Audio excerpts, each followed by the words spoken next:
How's it going, everybody? In this video, I'm going to be talking to you about how to do a couple of things in LTSpice that you may not be familiar with, so hopefully this will walk you through them and make a little more sense. So the first thing we're going to do here is we're going to look at this Zener voltage regulation circuit. This is the one you simulated in ran in lab. Basically, a voltage source here, some series resistance with it here, and then you're regulating Zener diode and some sort of load resistance here. So notice here that I labeled these nodes 1 and 2. I'm actually going to be working from a netlist today, just because I think it'd be interesting. So you should be familiar with netlists, and I don't think we see them a lot, but in fact for this circuit I think it makes more sense to run everything from a netlist. So let's go ahead and take a look at that. So this circuit describes pretty much the same circuit I was just explaining to you. Notice here we have a power source named VS. This plus terminal is the positive terminal, and it's node 1, and then I put the negative terminal at ground. Ground is always node 0. All your other nodes can change, so this could be any number, but then it has to go to node 0. And this value, I put in 4 zeros just to signify that it can be any value, and the reason for that is we're going to be doing a DC sweep here. So whatever value I set here is kind of a fictitious value, if you will. So I just set it to 0. And then we have the series resistor RS. We're going from node 1, which is the positive end of the voltage source, to node 2, which we really don't know what's at node 2 yet, and has a value of 390 ohms. Similarly, we have a load resistance RL. That goes from node 2, which we see up here, node 2, down to ground and has a value of 1K. If we come back here, we can see that RL goes from node 2 to ground, and RS goes from 1 to 2, so that should all make sense. And then what else do we have? So then we have this diode, this regulating Zener diode. Notice one important thing here. So the diode name, D1, that's fine. What may be interesting to you is that the positive terminal is labeled as ground. Well, that's because of those sign conventions. If we go back here, we notice that the cathode actually sits at the node 2 here, the V out, the positive V out, and then our anode sits at ground. So with respect to the diode polarity, we actually have to say that the positive end is at node 0 or ground, and the negative end is at node 2. And then similarly, we have the diode model name. So if we just ended here, we wouldn't know what this diode is. This diode isn't built into LTSpice. We actually have to describe the diode, and that's what happens on these next few lines. You notice here you probably recognize the saturation current IS, the series resistance here RS, and then there's a number of other parameters here you may or may not be familiar with. I'm not familiar with a lot of them, but this is just a model that this tells LTSpice how to simulate the diode. So we need that in here, and and then we see here it's a dot model statement, and then this next one is the name of the diode, and then the third one says that it is a diode, just the D. And what are we going to do into this? So we have the circuit, we have the diode model included, but the circuit isn't really running anything until we describe the type of analysis we want to do. So here we say DC sweep, which is the type of analysis .DC. The source name is VS, that's described up here. We're going to start at 0 volts, we're going to stop at 15, and usually want a relatively small increment. 0.01 is what I'll choose for this simulation.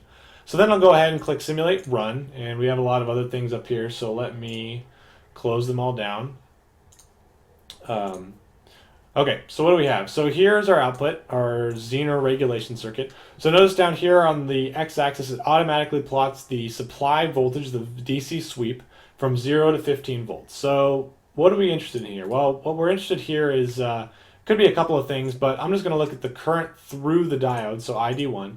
So we plotted and we see we got roughly 0 milliamps, and then at the Zener breakdown voltage, we start to increase linearly as we come up here to 15 volts, and this is all limited by that RS resistor of 330 ohms, right? So this may or may not be a useful plot for us. If we're interested in just the IV characteristics of this, we probably don't want to see this linear slope. We want to see this come down in an exponential form. And how do we see that? Well, it turns out we're able to see that if we change this x-axis, we can change it to V of D1, or excuse me, V node 2, so that's the top node. And then we see that exponential now. So here, what do we see now? So here we're not conducting, or excuse me, conducting negligible current.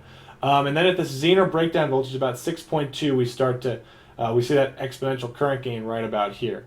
So this plot looks relatively good to me. There's a couple issues. One, we know that Zener breakdown voltage is a negative voltage with respect to how the diode sees it. So we actually have to change it. So if we left click this x-axis again, so similarly how we changed it, we can also add a negative sign in front, and then I'll just invert the axis for us. So now we see we start at 0 and we drop to negative 6.2, so that looks good. And it looks like the current here is already negative for us because it knows that the current is going into the cathode and out of the anode of the diode. So that looks good. So that looks like a reverse characteristic that we'd like to see. It comes up here and then would go to 0. And at about, what, 0.6, 0.7 volts, we'd see it slope up again. So that's pretty good for that circuit. The important things I want you to take away from this are, first of all, how to change the axes. So if you see this ruler down here, as soon as you see that ruler, you can left click and then you can change this quantity plotted to anything.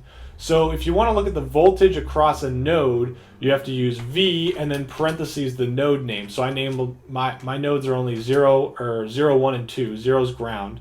So if I want to look at the node at node 0, that's my power supply voltage. So now this x-axis is just my power supply voltage. Again, it's inverted. It's has a negative sign slapped in front of it. And then we can do anything we plot up here. If we add a trace, it'll change the y-axis plot. So let's look at the voltage across node 2 for example.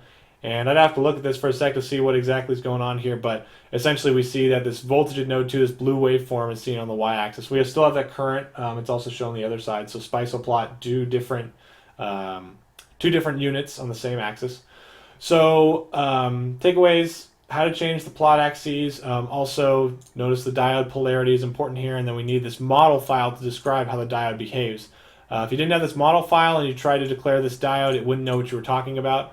A lot of people will also make the mistake of just defining in their circuit. If they just do this, you'll see a lot of people do that, which is a generic diode D. You definitely will not have success simulating the circuit.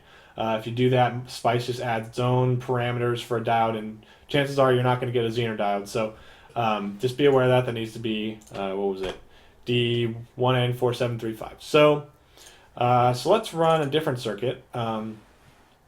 This is based off the same circuit. We have all the same components in here. The only difference in this guy is that, so we have a voltage source, and this time we're actually setting the value to 15 volts. We also have that same series resistance at 330 ohms. But now we have this RL, and this RL is going to have this interesting curly brace parameter value. So this is, if you think in terms of C language, I guess you could call this a variable. So Spice sees these curly braces as just a variable that we're going to define at some point in this netlist or on your schematic, depending on how you do it. And then we have the same regulating Zener diode that has the positive terminal with respect to the diode at ground and the negative terminal at node 2, or that output node. And we're using the same diode model. And now we're doing a different analysis. We're doing this operating point analysis. And what this operating point analysis does is it looks at the DC voltage that the circuit is being run at, or I believe essentially it's the steady state operation of the circuit. And so this is actually just going to, what this is going to do is it's going to plot one single data point for the circuit, essentially, one steady state value. And it's going to take all the voltages and all the currents through all the components, across all the components, through all the components, and it's going to spit them out to us in a text file. But then we also have this last line here, which is the parameter sweep. So what this is going to do is we're going to run an operating point analysis, but we're going to do it for a large number of resistances, of load resistances right here. So this parameter sweep dot step param says step my parameter labeled variable, which I see up here, from 300, and the units are just ohms, Spice knows that, to 15 kilo ohms in steps of 100 ohms. So I guess we can be done looking at that. We'll just go ahead and click simulate run, and I'll get these other two files out of the way here. So now we see, what do we see on this x-axis? So now we see 0.3, 1.3 up to 15K. These are ohms, so this is going to be your resistor. If we left click there, it should tell us, okay, it's the variable that's being plotted, so from 0 to 15K, or excuse me, from 3 to 15K. So what can we add here? So if we're interested in the output voltage, so now what we're seeing here is on the y-axis is the output voltage of our circuit, the V2. That's the voltage across this Zener diode and across this load resistor. And then, oh, that's not supposed to happen. Let's see if we can fix that. So, okay. So, y-axis, we're seeing output voltage. X-axis, we're seeing changing load resistance. So, essentially, this plot is showing us our, I believe there's a load regulation, right? So, as our load changes, what is the change in our output voltage? We see that in general, it's pretty good. It goes to about 6 if we hover over here, we can see it's about 6.182. But down here at 300 ohms, it's about 6.15. So ideally, right, we'd like to have this be as flat as possible, but it turns out we actually see this kind of, I guess, asymptotic growth as we increase our load resistance. And as we get bigger and bigger, we can see that this circuit is especially going to be an open circuit. Your load's going to be massive in there. This line should pretty much flatten out. So that's pretty much all I wanted to show you in this video. Basically, the big things are using models. So this may be a little bit different. We did this in lab 1, but we've been using a lot of text file includes. So if you use a text file include, it's very similar to this. The only difference is that Spice knows to go in there, and then it knows to find this model if you declare it in your netlist or in your schematic. But this is nice because if you give anyone this file, they can run it as is, as opposed to if you gave them something like this circuit and you define this as a dot include, you'd also have to give the person the file that contained the model parameters, as opposed to just doing it like this, where everything's defined in one I guess in this case, one text file, and they can just run it as is. So that's the nice part about just using this model file. And then also you can see your IS, and it's a little more visual in terms of what your parameters are. We also see how to use a .op or an operating point analysis. We can do parameter sweeps, and these can become fairly complicated. And it turns out, actually, if we want to go back here, if we look at this guy, so we're running a DC sweep. There's no reason we can't combine a couple of analysis types. So let's say we want to change this RL. So I'm going to change this from 1K to variable. I'm going to do a dot step. My parameter is variable. And let's say I want to go from 300 ohms again to 15K in steps of 100. So let's go ahead and simulate that. So, okay, so what we see here is it's doing that DC sweep again. It's not really sure what to plot, so I'm going to go ahead and add a trace. Let's look at the current through the diode D1 again. Okay, so look at this. So what we have here is that Spice ran a DC sweep. It ran our VS from 0 to 15 volts. And at each of those resistance values, it did a whole sweep. It did an entire sweep.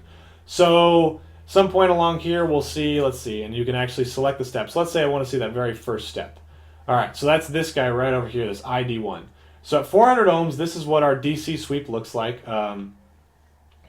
And this is basically saying when our load resistance is 300 ohms, the current through the diode D1 versus the voltage from the supply. And what we did here is that each of those resistance values, we ran a DC sweep and we plotted the current through the diode, well, the current through all the components at each point. So actually, if we zoom in here, these look like they're kind of all blending together in this really colorful pattern, but it turns out there are discrete. And as your load resistance gets really, really big, effectively your circuit can't really tell much of a difference. So here we see these are all these various resistance values. So this will be 15K, 14.9, 14.8, 14.7, et cetera, et cetera, et cetera, et cetera. So that's combining two analysis techniques by doing this DC sweep as well as this variable sweeping parameter here. So you can use these. You can use, what else do we have? We have AC sweep, transient analysis, all sorts of things Spice can do for you. And so hopefully this video was helpful, and at the very least, hopefully it'll help you get through the Lab 5 that you'll be turning in next week. So I will see you in lab, and hope everyone has a good day.